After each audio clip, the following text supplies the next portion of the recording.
Hello everyone, welcome back to my channel, and those who are new on this channel, please do not forget to subscribe our amazing channel. And this video lecture is regarding calculation of net charge on protein. And in this video lecture, you will get crystal clear concept for the calculation of net charge on any peptide. And after watching this video, you will be able to calculate net charge on any peptide. और इस concept को समझते हैं एक question से, and this question has been taken from Lehninger principle of biochemistry from the chapter amino acids. Question क्या कर रहा है? A peptide has the sequence, एक पेप्टाइड है जिनका सीक्वेंस दिया गया है। सीक्वेंस क्या है? Glutamate, histidine, tryptophan, serine, glycine, leucine, arginine, proline and glycine.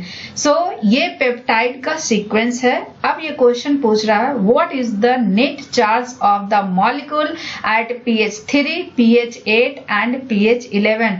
आपको इस पेप्टाइड का नेट चार्ज बताना है 3 pH पे, एक 3 pH, एक 8 pH और एक pH 11 पे। इसके लिए आपको एक इंस्ट्रक्शन भी दिया हुआ है, use the pK value for side chains as well as terminal amino and carboxyl groups.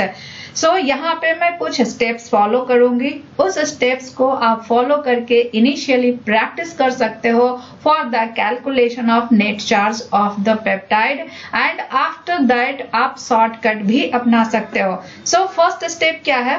First step की अगर बात करें, आपको जो ये पेप्टाइड में अमाइनो एसिड का सीक्वेंस दिया हुआ है, इस अमाइनो एसिड को 3 लेटर एब्रिविएशन से रिप्रेजेंट किया हुआ। सो सबसे पहले आप ये 3 लेटर एब्रिविएशन को 1 लेटर सिंबल में कन्वर्ट कर दो। सो फर्स्ट स्टेप क्या होगा? It is the conversion of 3 letter abbreviation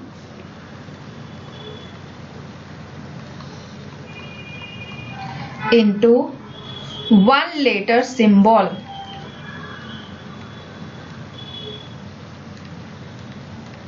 of amino acid। So glutamate का 1 लेटर सिंबल क्या होगा? ग्लूटामेट का 1 लेटर सिंबल होगा E, हिस्टिडीन का H, ट्रिप्टोफान का W, सेरीन का S, ग्लाइसिन का G, ल्यूसीन का L, अर्जिनिन का R, प्रोलीन का P एंड ग्लाइसिन का G। So this is 1 letter symbol for the given peptide. अब यहाँ पे एक कन्वेंशन यूज करना है। कन्वेंशन ये होता है कि जो लेफ्ट पोर्शन होते हैं उनको एन टर्मिनस बोला जाता है। Left portion is an terminus, जबकि राइट पोर्शन की अगर बात करें तो इनको सी टर्मिनस बोला जाता है। एन टर्मिनस क्यों बोलते हैं? क्योंकि इनमें free alpha amino group present होते हैं और सी टर्मिनस पर फ्री कार्बोक्सिलिक ग्रुप प्रेजेंट होते हैं। सो ये स्टेप 1 हुआ। नेक्स्ट स्टेप की अगर बात करें तो आप ये जो अमाइनो एसिड्स दिए हुए हैं पेप्टाइड के सीक्वेंस में, इनको क्लासिफाई करो। So next one is the classification. ये क्या हो गया? ये स्टेप 1 हुआ। सो नेक्स्ट स्टेप क्या हुआ? Step 2 is the classification of amino acid. क्या है? Classification of amino acids. अब सवाल ये है कि अमाइनो एसिड्स को किस वे में क्लासिफाई करना है। अमाइनो एसिड की अगर बात करें तो यहाँ पे 2 तरह के अमाइनो एसिड होते हैं। First one is the diprotic amino acid and second one is the triprotic amino acid. So यहाँ पे 2 तरह के अमाइनो एसिड होंगे, डाइप्रोटिक एंड ट्राइप्रोटिक। डाइप्रोटिक की अगर बात करें तो इसमें 2 ही आयनाइजेबल ग्रुप होता है। एक तो अल्फा अमाइनो ग्रुप होता है और दूसरा एक अल्फा कार्बोक्सिलिक ग्रुप होता है। क्या होता है? अल्फा कार्बोक्सिलिक ग्रुप होता है। एक अल्फा अमाइनो ग्रुप होगा और एक अल्फा कार्बोक्सिलिक ग्रुप होगा। लेकिन ट्राइप्रोटिक अमाइनो एसिड की अगर बात करें तो इसमें 3 आयनाइजेबल ग्रुप होते हैं। एक तो होता है अल्फा अमाइनो ग्रुप एंड दूसरा जो होता है अल्फा कार्बोक्सिलिक ग्रुप होता है, and third one is the एक आयोनाइजेबल आर ग्रुप होते हैं। क्या होते हैं? एक आयोनाइजेबल आर ग्रुप होते हैं। अब पॉइंट यहाँ पे ये है कि ट्राइप्रोटिक अमाइनो एसिड कौन कौन से हैं। ट्राइप्रोटिक अमाइनो एसिड की अगर बात करें तो टोटल 7 ट्राइप्रोटिक अमाइनो एसिड होते हैं। First one is the K, second one is the H, third one is the R, fourth one is the D, fifth one is the E, sixth one is the Y and seventh one is the C। ये 7 amino acid जो हैं ये triprotic amino acid हैं, ये आपको याद करना पड़ेगा। K is the lysine, H is the histidine, R is the arginine, D is the aspartic acid, E is the glutamic acid, Y is the tyrosine and C is the cysteine। ये 7 amino acids होते हैं वो triprotic amino acids होते हैं। और इन amino acids का आपको detail structure जानना है तो मैंने structure and classification of amino acids का वीडियो डिटेल में डाला हुआ है। सो उस वीडियो के थ्रू आप इसके कॉन्सेप्ट को क्लियर करेंगे। सो ट्राइप्रोटिक अमाइनो एसिड टोटल 7 होते हैं। अब हमें इस पेप्टाइड में जो गिवन अमाइनो एसिड है उसमें से सिलेक्ट करना है कि ट्राइप्रोटिक अमाइनो एसिड क्या कौन कौन है। क्यों सेलेक्ट करना है? क्योंकि जो डाइप्रोटिक अमाइनो एसिड्स होते हैं, सपोज दैट कि ये अमाइनो एसिड का स्ट्रक्चर है। अमाइनो एसिड के स्ट्रक्चर में एक अल्फा कार्बन होता है और इस पे 4 सब्स्टिट्यूएंट्स होते हैं, एक हाइड्रोजन, दूसरा R ग्रुप, तीसरा अमाइनो ग्रुप, चौथा कार्बोक्सिलिक ग्रुप। अगर डाइप्रोटिक अमाइनो एसिड है तो सिर्फ ये 2 ग्रुप जो होंगे आयनाइजेबल होंगे। और अगर डाइप्रोटिक अमाइनो एसिड इंड पे है, चाहे वो N टर्मिनल इंड हो या C टर्मिनल इंड हो, तो सिर्फ और सिर्फ एक ही ग्रुप फ्री होगा, एक ही ग्रुप आयनाइजेबल होगा, क्योंकि दूसरा ग्रुप जो होगा वो पेप्टाइड बॉन्ड में इन्वॉल्व होगा। और जो ग्रुप पेप्टाइड बॉन्ड में इन्वॉल्व होगा वो नेट चार्ज के कंट्रीब्यूशन में रोल प्ले नहीं करेगा। सो डाइप्रोटिक अमाइनो एसिड अगर इंटरनल अमाइनो एसिड है तो इनका कोई भी ग्रुप नेट चार्ज को कंट्रीब्यूट नहीं करेगा। लेकिन अगर ट्राइप्रोटिक अमाइनो एसिड की अगर बात करें तो ट्राइप्रोटिक अमाइनो एसिड अगर इंटरनल अमाइनो एसिड होंगे तो उनका अल्फा अमाइनो और अल्फा कार्बोक्सिलिक ग्रुप तो पेप्टाइड बॉन्ड में इन्वॉल्व होगा, मींस ये चार्ज कंट्रीब्यूट नहीं करेगा। तो चार्ज कंट्रीब्यूट कौन करेगा? जो आयनाइजेबल R ग्रुप होगा। जो फर्स्ट अमाइनो एसिड है ये क्या है? Glutamate. And glutamate is triprotic acid. Glutamate क्या है? ट्राइप्रोटिक एसिड है। सो स्टेप 3 की अगर बात करें, ग्लूटामेट क्या है? ट्राइप्रोटिक एसिड है। हिस्टिडीन की अगर बात करें तो हिस्टिडीन भी ट्राइप्रोटिक एसिड है। ट्रिप्टोफैन की अगर बात करें तो ये ट्रिप्टोफैन ट्राइप्रोटिक एसिड नहीं है, ये डाइप्रोटिक एसिड है। सेरीन की अगर बात करें तो सेरीन भी डाइप्रोटिक अमाइनो एसिड है, ट्राइप्रोटिक अमाइनो एसिड नहीं है। ग्लाइसिन भी डाइप्रोटिक है, ट्राइप्रोटिक नहीं है। ल्यूसीन भी ट्राइप्रोटिक नहीं है। Arginine is triprotic amino acid. Proline is diprotic amino acid and glycine is diprotic amino acid. But क्योंकि ये C टर्मिनल इंड पे है तो इसका एक ग्रुप क्या है? फ्री है और ये आयनाइजेबल है और नेट चार्ज को कंट्रीब्यूट कर रहा है। So next one is the step 3। Step 3 की अगर बात करें तो स्टेप 3 में हम क्या करेंगे? जो भी डाइप्रोटिक अमाइनो एसिड है और टर्मिनल अमाइनो एसिड है उसका आप सीक्वेंस सिर्फ लिखेंगे, बाकी अमाइनो एसिड्स को एलिमिनेट कर देंगे, क्योंकि इन अमाइनो एसिड का कोई भी कंट्रीब्यूशन नहीं होगा नेट चार्ज में। सो क्या होंगे सीक्वेंस विल बी E क्योंकि ये फर्स्ट अमाइनो एसिड है और ग्लूटामेट है। E, second one is the H that is histidine. Third one is the tryptophan है जो कि हम नहीं लिख सकते क्योंकि इसका चार्ज में कोई कंट्रीब्यूशन नहीं होगा नेट चार्ज में, इसका भी कोई नेट चार्ज में कंट्रीब्यूशन नहीं होगा, इसका भी नेट चार्ज में कोई भी कंट्रीब्यूशन नहीं होगा, इसका भी नेट चार्ज में कंट्रीब्यूशन नहीं होगा। देन अर्जिनिन क्योंकि ये ट्राइप्रोटिक अमाइनो एसिड है और इंटरनल है, सो इनका कंट्रीब्यूशन होगा। प्रोलीन का कंट्रीब्यूशन नहीं होगा। देन ग्लाइसिन जो कि इंड पे है, सो इनके इंड पे क्या है? इन पे कार्बोक्सिलिक ग्रुप फ्री है, यहाँ पे अमाइनो ग्रुप फ्री है, अल्फा अमाइनो ग्रुप फ्री है। सो टोटल 4 अमाइनो एसिड हैं जो इस पेप्टाइड के नेट चार्ज को कंट्रीब्यूट करेंगे। अब यहाँ पे एक कॉन्सेप्ट आपको याद करना है, वो कॉन्सेप्ट क्या है? यहाँ पे 3 कॉन्सेप्ट है। pH is greater than pK, pH is greater than pK। इस कंडीशन में क्या होगा? डीप्रोटोनेशन होगा। क्या होगा? डीप्रोटोनेशन। अगर pH लेस देन pK है तो इस कंडीशन में क्या होगा? प्रोटोनेशन। क्या होगा? प्रोटोनेशन। और अगर pH इक्वल है pK का तो इस कंडीशन में 50% प्रोटोनेशन होंगे एंड 50% डीप्रोटोनेशन होंगे। क्या होंगे? 50% डीप्रोटोनेशन होंगे। सो अब आपको सिर्फ ये कॉन्सेप्ट याद करना है। अब यहाँ पे हमें 3 pH दिया हुआ है, pH 3, pH 8 एंड pH 11। इस 3 pH पे हमें निकालना है क्या? Net charge. सो पहले आते हैं pH 3 पे।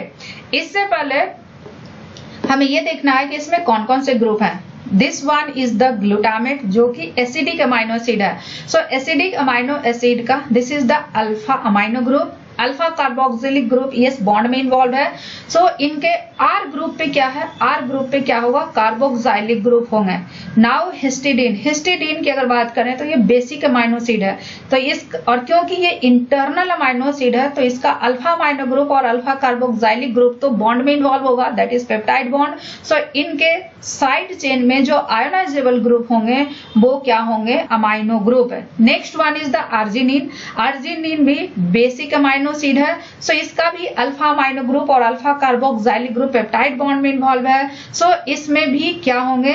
जो साइड चेन में आयोनाइजेबल ग्रुप होंगे वो अमाइनो ग्रुप प्रेजेंट होंगे। Next one is the glycine. Glycine पे ग्लाइसिन का जो अल्फा अमाइनो ग्रुप है वो पेप्टाइड बॉन्ड में इन्वॉल्व है, जबकि अल्फा कार्बोक्सिलिक ग्रुप फ्री है। लेकिन इसका जो आर ग्रुप होता है that is another hydrogen atom, इसमें कोई भी आयोनाइजेबल आर ग्रुप नहीं है। सो आपको टोटल आयोनाइजेबल ग्रुप कितने हैं? टोटल आयोनाइजेबल ग्रुप 5 हैं। अब आपको टेबल में प्रोवाइड किया गया है कि pK value of these ionizable group है। पीके वैल्यू की अगर बात करें तो जो पीके वैल्यू होता है ये क्या है? ग्लूटामेट। और ग्लूटामेट का अल्फा अमाइनो ग्रुप का पीके वैल्यू क्या है? ग्लूटामेट का अल्फा अमाइनो ग्रुप का पीके वैल्यू है 9.67, जबकि इनके कार्बोक्सिलिक ग्रुप का पीके वैल्यू है 4.25। हिस्टिडीन के आयोनाइजेबल आर ग्रुप जो है उसका अमाइनो ग्रुप का पीके वैल्यू क्या है? इनका पीके वैल्यू है 6। अर्जिनिन के जो साइड चेन में अमाइनो ग्रुप हैं इनका पीके वैल्यू है कितना? 12.48, जबकि ग्लाइसिन का अल्फा कार्बोक्सिलिक ग्रुप का पीके वैल्यू क्या है? पीके वैल्यू है 2.34। कितना है? 2.34। अगर pH 3 है, pH 3 पे अगर बात करें तो अब आपको यहाँ पे 3 कॉन्सेप्ट अप्लाई करने हैं। pH अगर pK से ज्यादा होगा तो डीप्रोटोनेशन होगा, pH pK से कम होगा तो प्रोटोनेशन होगा, pH pK के बराबर होगा तो 50% प्रोटोनेशन एंड 50% डीप्रोटोनेशन होगा। सो pH 3 पे आते हैं। सो पहले स्टार्ट करते हैं इस ग्रुप से। इस कंडीशन में जो pH है वो लेस देन पीके है, मीन्स 3 इज लेस देन 9.67। सो इस ग्रुप का क्या होगा? इस ग्रुप का होगा प्रोटोनेशन, मीन्स यहाँ पे +1 चार्ज होगा, ये NH3 प्लस के फॉर्म में होगा। नाउ अगर कार्बोक्सिलिक ग्रुप की बात करें तो pH इज लेस देन पीके। सो यहाँ पे भी प्रोटोनेशन होगा। सो यहाँ पे जो COOH होगा वो COOH के फॉर्म में होगा। सो यहाँ पे चार्ज क्या होगा? 0 होगा। अब इस ग्रुप की अगर बात करें तो इनका जो pH है इनकी पीके वैल्यू की अगर बात करें तो pH इज लेस देन पीके। सो यहाँ पे भी प्रोटोनेशन होगा, मीन्स यहाँ पे भी NH3 प्लस के फॉर्म में होंगे, मीन्स यहाँ पे भी +1 चार्ज होगा। इस ग्रुप की अगर बात करें तो इनका जो पीके है pH इज लेस देन पीके। सो यहाँ पे भी डीप्रोटोनेशन होगा, मीन्स ये भी NH3 प्लस के फॉर्म में होगा, दैट इज यहाँ पे चार्ज प्लस होगा, +1 होगा। कार्बोक्सिलिक ग्रुप की अगर बात करें तो this pK value is less than pH, means pH is more than pK। सो यहाँ पे होगा डीप्रोटोनेशन, मीन्स ये जो COOH है वो COO माइनस के फॉर्म में होगा, मीन्स यहाँ पे चार्ज कितना होगा? -1। सो टोटल चार्ज क्या हुआ? इस वाले पे चार्ज कितना है? +1। यहाँ पे चार्ज क्या है? 0। यहाँ पे चार्ज क्या है? +1। यहाँ पे चार्ज क्या है? +1। और यहाँ पे चार्ज क्या है? -1। सो टोटल चार्ज कितना हुआ? टोटल चार्ज हुआ +2। +1 और -1 कैंसिल हो जाएगा, ये 0 है, +1 ये +2 हो जाएगा। So total charge at net charge at pH 3 इज +2। दूसरा pH कितना है? Second is the at pH 8। pH 8 पे नेट चार्ज क्या होगा? pH 8 पे नेट चार्ज की अगर बात करें तो पहले आते हैं इस वाले अमाइनो ग्रुप पे। pH 8 है, pH is less than pK। So pH less than pK है तो प्रोटोनेशन होगा, मीन्स यहाँ पे जो ग्रुप होंगे वो NH3+ के फॉर्म में होंगे। सो यहाँ पे +1 चार्ज होगा। इसकी अगर बात करें तो इसका pK है 4.25 एंड pH जो है pH 8 है तो pH is more than 4.25। pH is more than pK value. So यहाँ पे होगा डीप्रोटोनेशन, मीन्स यहाँ पे pH is more than pK value. So यहाँ पे होगा डीप्रोटोनेशन, मीन्स यहाँ पे जो ग्रुप प्रेजेंट होगा वो COO- के फॉर्म में होगा। इसका मतलब यहाँ पे -1 चार्ज होगा। अब आते हैं इस ग्रुप पे। इस ग्रुप का जो pK वैल्यू है 6 है, pH कितना है 8। So pH is more than pK value. So यहाँ पे भी क्या होंगे? डीप्रोटोनेशन होंगे मीन्स NH3+ से अगर एक प्रोटॉन रिलीज होगा तो ये क्या बनाएगा? NH2, मीन्स यहाँ पे कोई भी चार्ज नहीं होगा, यहाँ पे 0 चार्ज होंगे। नाउ इस ग्रुप की अगर बात करें तो इनका pK है 12.48 एंड pH अपना कितना है 8। So pH is less than pK value और pH is less than pK value means यहाँ पे प्रोटोनेशन होगा। इट मीन्स कि यहाँ पे NH3+ के फॉर्म में होगा। इट मीन्स कि यहाँ पे चार्ज +1 होगा। नाउ इस ग्रुप की बात करते हैं। इनका जो pK वैल्यू है वो 2.34 है। हमारा pH कितना है? pH 8 है। सो pH इज मोर देन 2.34। सो यहाँ पे होंगे क्या? डीप्रोटोनेशन, और डीप्रोटोनेशन COO- के फॉर्म में होंगे। यहाँ पे -1 चार्ज होगा। सो नेट चार्ज कितना होगा? इस ग्रुप पे जो चार्ज है वो कितना है? +1 चार्ज है। इस ग्रुप पे कितना चार्ज है? -1 चार्ज है।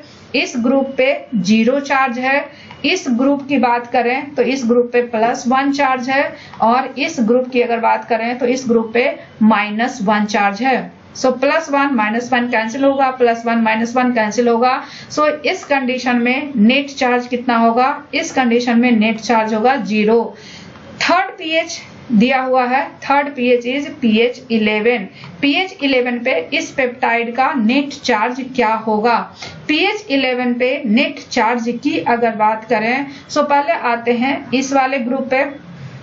इनका pK वैल्यू कितना है? 9.67। अपना pH का वैल्यू कितना दिया है? 11। सो pH इज मोर देन 9.67 और pH मोर देन 9.67 होगा तो डीप्रोटोनेशन होगा। और अगर NH3+ का डीप्रोटोनेशन होगा तो ये NH2 में कन्वर्ट हो जाएगा और NH2 पे जो चार्ज है वो 0 चार्ज है। नाउ अब इस पे आते हैं। COOH ग्रुप का जो pK वैल्यू है वो 4.25 है, बट अपना pH दिया हुआ है 11।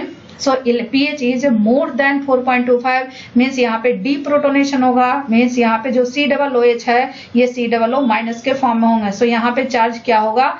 -1। यहाँ पे चार्ज क्या है? 0। अब इस ग्रुप की बात करते हैं। इनका pK कितना है? 6 एंड pH हमारा कितना है? 11। सो pH is more than pK। सो यहाँ पे डीप्रोटोनेशन होगा तो ये NH3+ NH2 में कन्वर्ट हो जाएगा। यहाँ पे चार्ज होगा क्या? 0। अब आते हैं इस पे। इनका जो pK वैल्यू है 12.48 है। 12.4 और अपना pH वैल्यू क्या है? 11। सो pH is less than pK value और pH less than pK value होगा तो यहाँ पे चार्ज होंगे +1 क्योंकि ये NH3+ के फॉर्म में होगा। इस ग्रुप की अगर बात करें तो यहाँ पे pK वैल्यू है 2.34 एंड pH हमारा है 11। सो pH is more than pK value और pH मोर देन pK वैल्यू होगा तो डीप्रोटोनेशन होगा और जब COOH का डीप्रोटोनेशन होगा तो ये माइनस में बदल जाएगा। यहाँ पे चार्ज तो ये COO- में कन्वर्ट हो जाएगा और यहाँ पे चार्ज हो जाएगा माइनस। सो यहाँ पे नेट चार्ज क्या हुआ? इस पे नेट चार्ज की अगर बात करें तो pH 11 पे नेट चार्ज क्या होगा? इस ग्रुप पे चार्ज क्या है? 0। इस ग्रुप पे चार्ज क्या है? -1। इस ग्रुप पे चार्ज क्या है? इस ग्रुप पे चार्ज है 0। इस ग्रुप पे चार्ज क्या है? +1। इस ग्रुप पे चार्ज क्या है? -1। +1 -1 कैंसिल करेगा, सो नेट चार्ज इज -1। सो इस तरह से आप किसी भी पेप्टाइड का नेट चार्ज कैलकुलेट कर सकते हैं। सो टोटल स्टेप्स कितने फॉलो करने पड़े? टोटल स्टेप्स 3 फॉलो करने पड़े। First step is the conversion of 3 letter abbreviation into 1 letter symbol. Second one is the amino acid का classification and third step elimination of diprotic amino acid from the internal sequence, क्योंकि जो terminal sequence होते हैं उनका carboxyl group net charge contribute करते हैं। And third step is apply this concept, pH is more than pK then deprotonation, pH is less than pK then protonation, pH is equal to pK then it's 50% protonation and 50% deprotonation. And this is all about calculation of net charge on the peptide. And stay tuned for the next video, and if you have any doubt and query, please leave comment in the comment section.